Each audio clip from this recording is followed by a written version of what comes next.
scam si puthokanda puthokna ba miyang khara phanaba tawbani adu scam dia dum leidore haibase si kaido boino simi da aina scam dia dum leirani sida congress na hayang sa pairasu ko scam dia dum leiba bjp na opposition tor mung lawrokpa adagi bjp na mung paiba congress na mung lawbagi scam sa akhu sida kaido boi leidoino haiba miyang yoiba karim kanda aina people's manipur people's tribunal independent ga je akhui scotland kanu da thamiba masana haidi government natraga center mari chulai na people na tribunal tham yae aduga as a whole community mayam gi represent ka yaur kanda karingo parjagi gi lebenda so yaur ga di maduna warep ka lor kana madu recommend tor ka thab sim di soire ga tor ga mari leina ba yon world gi body de oigera manipur de sola agana international body tha tare aduga atop related or center da thaba ya ba adu bagi lebenda ba akoi gi mindset se kahanning ba hai tare pe chani ni unity ga na yam toina hai bado aduna adum leidorabani na surbala aina hojik masiti yam kanna nataga launa ngangora su kana de ko aduna aina haining ji sang kitang handaba sibodi ai ngamgadra sidi haidi corruption ji kitang handaba akoi keno ma thaba ma pada lakun ge lobudo lak manga ya ba kadra adai hoji nga gi kai thadari be khothari be do kitang leidana kara adu ina apin tongninge simdi practicable oyen lowi hoji kitang aina apin tongjening ma ko adu scam ji ti adum lai do lairani adu si khanga ga people aikoina kari gumba khara kana khoi gi ba self interpretation ko hoina lairiba system ji ki manungda koi mikhan thagat pada adagi yengji haiji mikhan thagat pada khari yengji kitang ata khangmani da kitang mani pawa du na taba adagi development in blind na taba itang reasoning da mi gi kana ji hadum khangmani ba adugum da miyam na khara yenga thagat pi ba ko sigum si yenga kanda maruina sida last my opinion se sigi matang sida ngasai ozara bina ju thambi ki ba just ahum khak leiba judiciary ki part se masing tanga kitang miyam chang demand tor kha chawhon ba aduga media gi part se sida freedom of speech se so ai ga kitang khoi gi movement ta ho ba hai tare he hek check tor ga ne ba si judiciary ga khoi gi kana media ga se control tor kanda scam sin nam gi duine ba khangra ana scam si kamai nong tholoi no hai kan se oi khanari ji media gi part ne ba aduna people jina mana to na launa bai mahutta judiciary gi part just tare hinkat ni ga na ga ti khitang lei ta bu ko jana bin thambi gi ba se jam phan thambi gi asi yam chawon ba hai ko si kitang just tara kun mi gi lam de just cham ga lei ba kana yauri ko a chong kanu da adu yang biraga akoi gi judges masing hengat piraba pending hojik case lising taruk tari en lairi je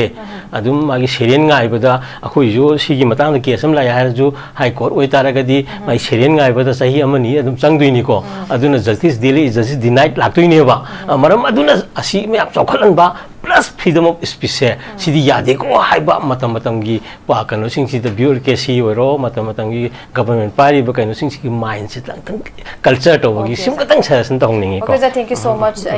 ai uza bubol damung lakti ge uza yam ba paisa ni duna maram charam dragadi masida chena ba se dum warak phatana warak watem hobo se madi yam tangai phadabra panelist kai ko na ba thamjari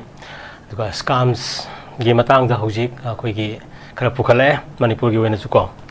aduga actually scam sai bise koina koi puchen seng daba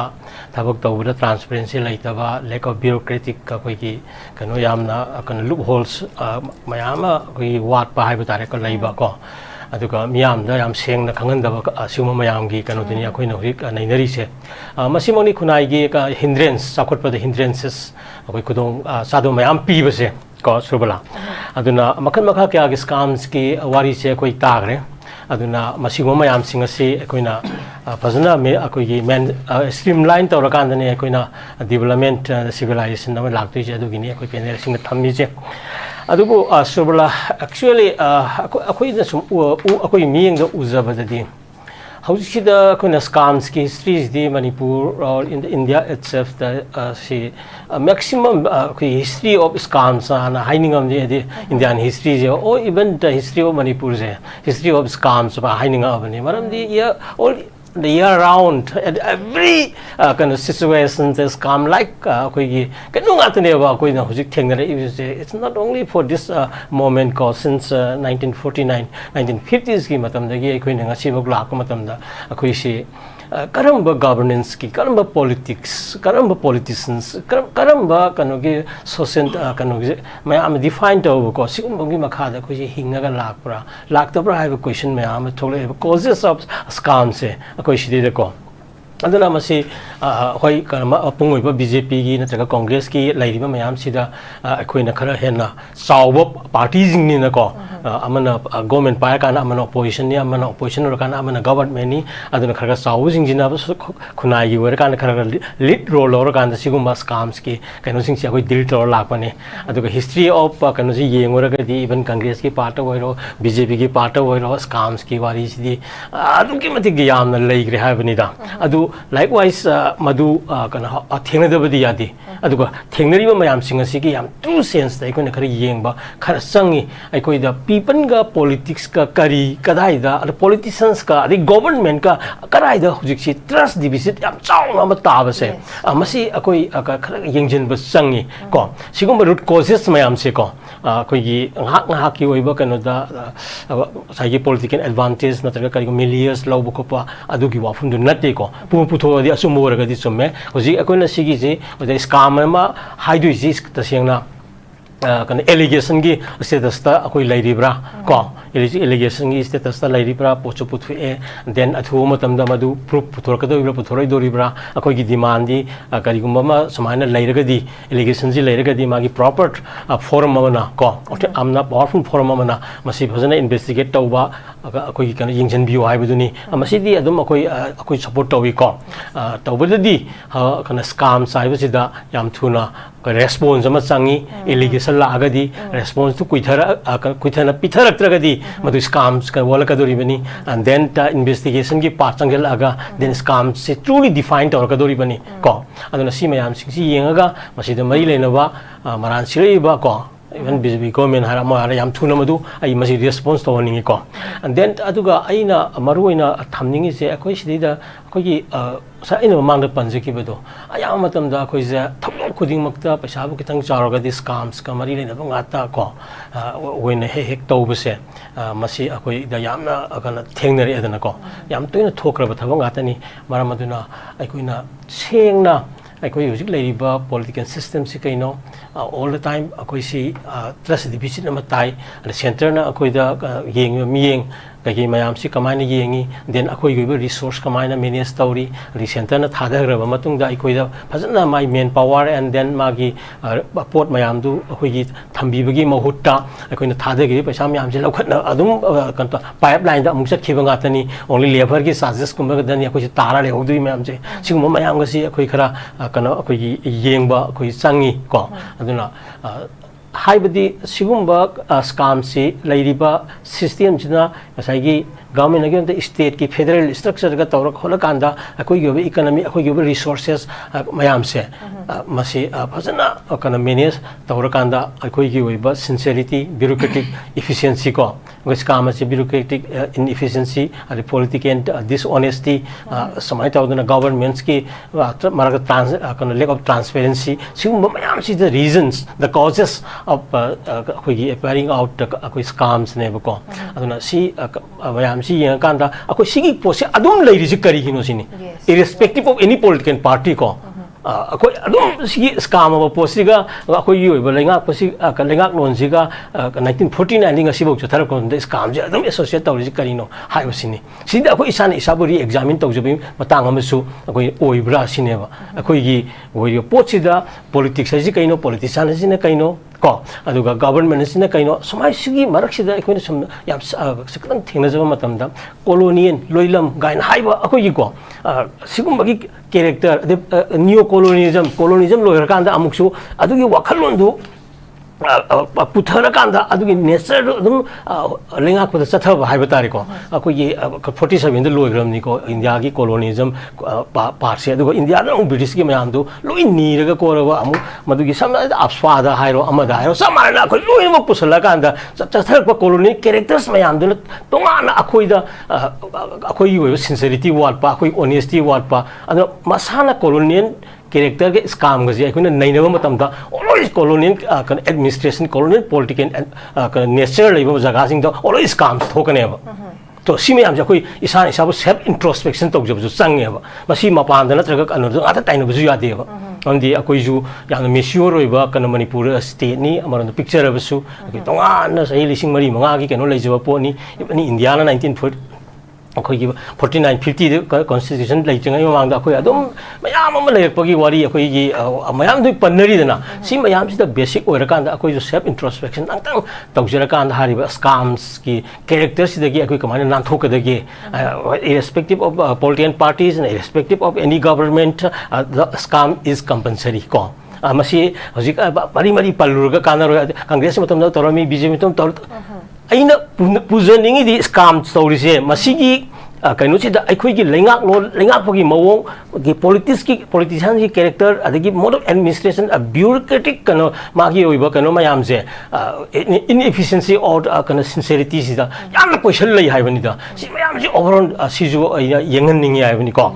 कनो सुरबला अमर मदुना मसिमक ओइदुना सि हाइदना मसाइगी any scam मतम की थोपसिदी मसिदी timely अदुम deal तहौगदोंग नि हाइबजिमदि I support तौई को अदुना in the larger perspective ta akhoi se sigi scams ta nataba in say times to come ko in future da any government any akano da lakmatam su scam hai basi always to be associated with us hai bagi amakak lai base masi angtang yengjal lawji masi karom dagi soire ino matam gi thokanda blame to budu nataba adum thok lai ri kari gino hai ba scam je adum thok lai ri kari gino hai ba leidana mamang the 2G spectrum gi adegi coal black ki legre sona BJP gi the land allocation gi bank fraud ki monetization gi scam ngata ni sona ba adegi bob force ki adi fodder scam la id sigi mayam se list torga di akhoi sidi adum thoi se thola ise masi gi oiba kana causes sida akhoi gi oiba governance ga politics ga politician ga swai gi oiba pot sida karigumba asoiba khara people की mindset मोई सोइबा आइजे people जो सोइरिनी माने people ने मोई थागला कदोइनी people सोइबा दगी elected person ma'am सोइरिनी को अदुना सिदिदा अखोई overview यामने कुपना यंगजनबा kana ama sangi aduga accordingly madu akoina conscious oiragadi ko akoina all the time akoina kana center da kari da kana zu laya ponte maram di federal gi lism gi akoi isa gi to kana zu lejari mina akoi gi ba basic foundation correct element mayam akoi yawjarak panina si mayam ji kana akoi isa na isa bu amutang yengjallaga mina thon bagi lambi semaga so akoina yade ko haiba kana si yenga kanda ko akoi angtang masi kum na yengjenam changi aduga thoi ba thodok sidi matam matam gi na di an thia ka dong ni ai ba posi thank you so much yam jana na yamna comprehensive oiba adugumba ko gi perspective amozana pukhatpi aduga hujik se kaito bai damakta phugi hana colonial rule je loi gra matung da su si se tam akoina continue ta hoboi pot na ko si gi trade se dum continue ta hoba aduga sima posi isa se ka dum associate ta holaga from time to time thadok na biya da pot ama khak to mai dum lehen be si gi oza gyam nung nang ba concern du ne oza na hangi si why have business dum akoina associate tawraga lai du se tu na swai matang ki da government politics politician amasung people gi mindset swai areas ta pudi kunna nai na ga masi kamaina no haibagi adai pot tu changsilak ko na masi muthat na bagi madam se dai lai du ni haibinu za yam pasan thambi aduga I oza rabi dam lak chige oza du ne hujiki sigi matang se akoi oza bona su thambi ki da ngasai mamang ga su oza sandok mara pasan thambi ge koi se akoi indian se welfare state ni haibisi akoi se sigi mohan thok se halak ta budmai to ba tuna si matang se da scam everywhere hai tare big or small adum associate tawraga dum lebi post leire ngasai thambi ki do za bubol dam lak chige oza chandra kumar na tak thambi ki ba point do reflect tau jara kan oza lak chaning pase oza ngasai gi oza thambi ki ba government politics politician people mindset haibisi ki kanu se seida huji ngasai thambi ki do jana anda taseng harakanda election aduga vote buying hai tare vote laibase sisna sigi scam culture sida achauba thongdang ama laurabra haibe swagi matang se oja sik kamaina phungdok ni haidi khuda moina harakanda koigi winning party singkida moigi investment je recover tongna ba after forming the government governance hai tare sigi posima khakta sumaina la abra adu daragadi yana laibak tiba makidum oidori muja adu kamain thambining swai da ngasai gi pot Subla yam phajana penelising su thamna khre ko aduga kana Sandra Kumar particularly janjivan gi matang je water is elixir of life harimni so I as an environmentalist katang lover amoina thamjaning buje tak chapli masam tongja kana water can neither be created nor be destroyed ko in this universe ko Maliam universe sembada yaugiba isingi quantity je as a single drop henkat han bazungam de tathan bazungam dre hoji gok chap tan leiribne aina kitang isingi maru oibaje aduna isingi all ga adum leir miyo gi nature sina ma si mafam hongal kanda sai umung mamung koktho samudra mayam de ising du hena sakibadagi hojikti disappearing destinations faza tourist ki destination mayam ma koi lupsal laktana la igaje si concern oini dana aduna akoi gi malem gi da harga Shakespeare naga mamai basin tengi ba mamai chang gi ising du ne ba ngase akoi sin leije koi pauna na khongjom toren na thang akoi leidana yekna ba mayam mai thi pi thang chang gi ising du magne ba aigi babana aigi legidrabo ipuna saron suron mayamna sai mamai tar gi ba sin tieng gi ba khong mukut iru jagi ba ising du mangne ba ngase koina sinei ji aduna ising ji di akoi pura insistent value ma yauna ninga dabani aduna ising de lan mi du di punsi yoina kana saukhat loi adu mangani ai ji aduna ising da lanu politics tawrba ising da aran ba governance tawrba adu itaraga di mapa mapo so kaya kino da langje bagi maran phangani ga haise sikota ai supplement tawgi ko adu ga hojiki kanogi surbalagi point sida la kanda scam sida ko yamna koi woirani scam si khara lairani haiba matamde akoina reality se kumna yengjana matamda scam si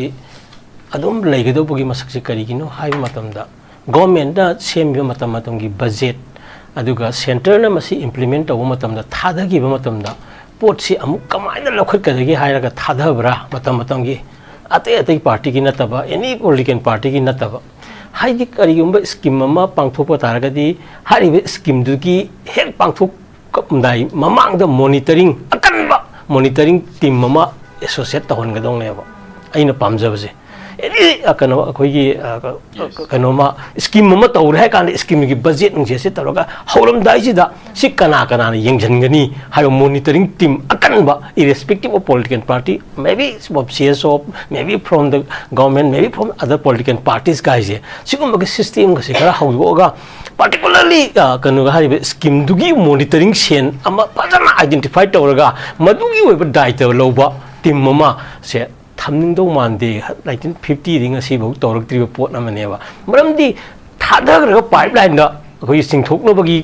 pot nga tane ba koi sida adigi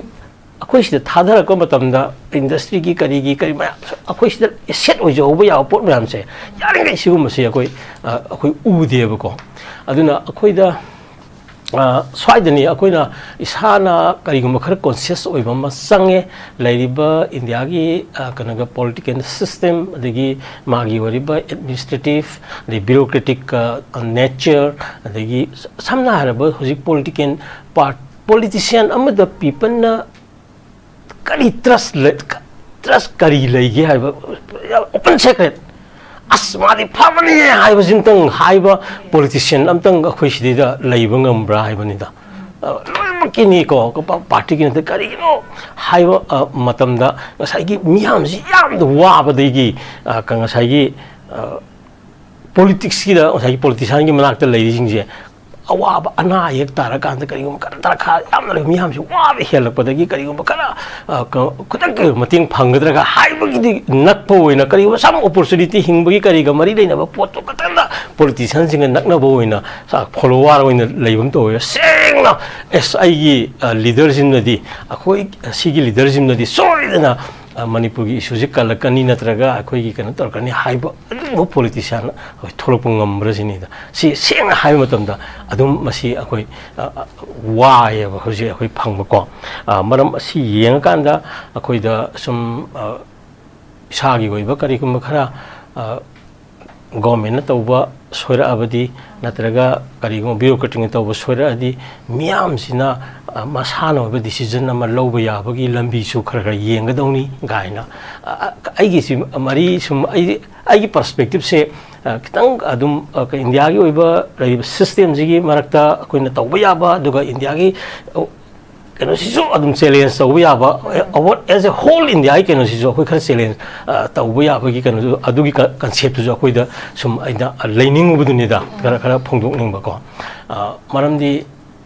Japan gumba Israel gumba si adum akun hairi dana wa nga tani mai gi singni Japan de tombom thada gri bani samudra na koi sel thamimni adum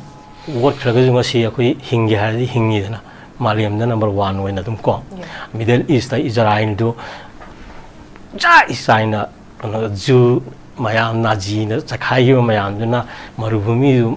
inchi do the house nga sidi angam bumagi any kanu wigera amo wigera upayam sinara Middle East ki power dum woidena hojik ti khara lan lambi de ju dum sanghan be hena power do la aka na support lega adugi lambi ju lei ko adun hingi haiba kunai di hingi haiba gi concept sida akoina karigumba khara akoi gi miyam sina si adum leidore leirani aduga lawsu lawdaba yadabani matam matam gi aina haije leiba system ji supplement to hayo ada koi gi kaino sida ngasi gi corruption gi adu ada hayse sum yeng biyo ko election matam da khaktane ba politician myan na put phagol is hay jit loi phagol ani ko ai hay jabadi election si lep khreba amana ka khreba for example hoji congress ki manga khatane ka ri se bjp ki kuntra ga something kai ko ai na jabadi kuntra ni thoi constituency ka ba congress ka ho do mayam se or Congress manga kabada kaho the second taubing Haitare or third taubing. Moin as I hear koi bong one ye can supplement of the race, a monitoring committee have. Opposition rules there. Second tower can get to now constituency the opposition rule no bigger don't have. I do the up to low day. Who's it second tower MLA election the second tower was in there. President Shira Animojo. Miyam din nung sira ani ba buat dah naksaladi tangani sai kau binu ai try buat ada vi orang makut non dan natra ai na hajabati constituency sigi MLA amana katukaran tawre haibasi miyam ji lai da ba miyam ngakta ni na ai khoi na natra ga micham amna pasagi political power pai ba MLA tu the challenge to de koi ki ni ba ngam jaru e ba tanju tan ni ba Singa batan manina. Ada ada ni saya second tariba tahoba buat kau dah nak na lehoba lak na lehoba singsina. MLA amana aibu helaga kaki ba misi kaidori ma karai dan lana chatli hai basa monitor tobam tu isin. Sini ada ai pada ada project sedida ina maka uski supplement to ba ai thagat chari aduna Hojik leibsi India da adum mayamna adum khange ko BJP and Congress ko amana sarkar pa amana opposition amana sarkar pa amana opposition ani gi mathong ni tawri se moina tan yengsin leidana amana pai gradi amana masi miyang gi bahut chila yengsin ba ji masi mathok tai tawbadi marak sida aina ngai puthok sagi bado scam si puthok anda puthokna ba miyang gi khara phana ba tawbani adu scam dia dum leidore hai baje si kai to boino si mi da aina Scam dia dum lay ni sida Congress na yang sa pa su ko scam dia dum lay ba BJP na opposition taro mung law pa adagi BJP na ung pa ba Congress na mung law ba gi scam sa aku sida kai do bai lay do no hai ba miyang gi ba karim kan da aina Manipur people's tribunal independent ga ji aku Scotland kan da thammi ba masala ai government na ta center mari chulai ni na people na tribunal tham ya ya aduga as a whole community mayam gi represent ka yaur kanda karingo parjagi gi leben da so yaur ka di maduna warep ka lor kana madu recommend tor ka tha sim di soire gai tor ka mari leina ba yon world gi body de oigera manipur de sola agana international body tha tare aduga atop related or center tha ba ya ba adu bagi leben da bo akoi gi mindset se kahanning ba hai tare pe cha ni unity ga na yam toina hai ba do aduna adum lai durabani na surbala aina hojik masiti yam kanna na ta launa ngangorosu kanade ko aduna ai haining isi sang kitang handaba sibodi ai ngamgadra sidi haidi corruption ji kitang handaba koi keno ma thaba mahapada lakun ge lobudo lak manga ya bagadra adagi hoji nga gi kai thadari be khothari be do kitang leidana kara adu ina apin tongninge simdi practicable oyen lowi hoji kitang aina apin tawjening mata ko ada scam ji ti adum lai do lairani adu si khanga people aikoina karigumba khara kana khoi gi ba self interpretation ko hoina lairiba system ji ki manungda koi mikhan thagat pada adagi yengji haiji kan thagat pada khari yengji kitang ata khangmani da kitang mani pawa du na taba adagi development in blind na taba itang reasoning da mi gi kano ji hadum khangmani ba adugum da miyam na khara yenga thagat pi ba ko sigum si yenga kanda maruina sida last my opinion se sigi matang ji danga sai ozara bina ju thambi ki ba just ahum khak leiba judiciary gi pa se masing tanga kitang miyam chang na demand tor kha chawhon ba aduga media gi part se sida freedom of speech se so ai ga kitang khoi gi movement ta hoba hai tare he ek check tor ga ne ba si judiciary ga khoi gi kano media ga se control tawra kanda scam sin nam gi duine ba khangra ana scam si kamai nam tholoi no hai kan se hoi khanari ji media gi patu ne ba aduna people jina mana to na launa bai mahutta judiciary gi part just tare hengkat ni ga na ga ti khitang lei ta ba ko jana bin thambi gi ba se jam phan thambi gi asi yam chawon ba hai ko si kitang just tara kun mi gi lam da di just cham ga lei ba kan yauri ko a chaw kan da adu yang biraga koi gi judges masing hengat piraba pending hujik case lising taruk tarit en lairi je adum magi serian ngai bada akoi jo sigi matang da case am lai ha ju high court oi taraga di mai serian ngai bada sahi amani adum changdui ni ko aduna justice delay justice denied laktoi ne ba maram aduna asi me ap chokhalan ba plus freedom of speech sidi yade ko haiba matam gi pa kano sing si the bureaucracy oro matam gi government pari ba kano sing si mindset lang culture to gi sim katang sa san tong ningi ko okay thank you so much ai yam phasa overall thambi jana akoi gi asigumba any kind of allegation na traga chumba lan ba ma sung si gi posi gi ko na decide tong na lek na ba discuss tong gi forum mama du loina na koi gi gi sensationalize hoina ba balance hoina ba na tre hara kana si gi tongan ba koi criticism bias ba cooperation mayam da adum koi gi naina na ba gi mit mang mai oina na bhai tare time to time yam phase jan thambi ki ba koi gi media gi forum da gi su site da gi su ai tare du gum do dum ngamna na ba puthokna na bhai tare stegi su hena dum if necessary hai tare we'll talk about that or this sigi forum itself is hai tare ja thank you so much adu duga ai ozar kamaina thambi ningi swai matang di issue based tawba election amadi dakar ore aduga koi gi level playing field amasu aduga maroina praja sing sigi morality gi swai question je bosila koi jan thambi sai sobla adum achum nga tani ko koi panelist sing na thammi ba tori myam se aduba nuai ta ba watani ko akoina daga khoida yam nungangi di hariba mayam sing ase adum perenian noi bagi pot am lak pase kamai control to ga gi haibudu ni wahang di ko morality question da aduna swai sida akoina ajitang akoi gi education gi part se swai sida su khara hena weightage pinning ko new education policy NEP 2020 lakre 24 25 ki oi ba khada semtok simjin tawraga ya phajare ga ina hoji NEP ga sanari ga hai ko but still hoi gi part di phajana fully address tawda ba yauri ba masida nainaba matamda khudamuna ha ba yamna any poti adjust tawdi lo yarni NEP ki contents me amda khuna chang matamda ko kan wan akhoi sidi da full ko gi fruit loan naina ba hai batra ethnic studies guys direct headline ga koina local adjustment ga happening ba lai ba and then akoi sidi da sai kanu se conflict studies guys tongan ba akoi gi sidi da ethnic akoi fruit myam semkal lai ba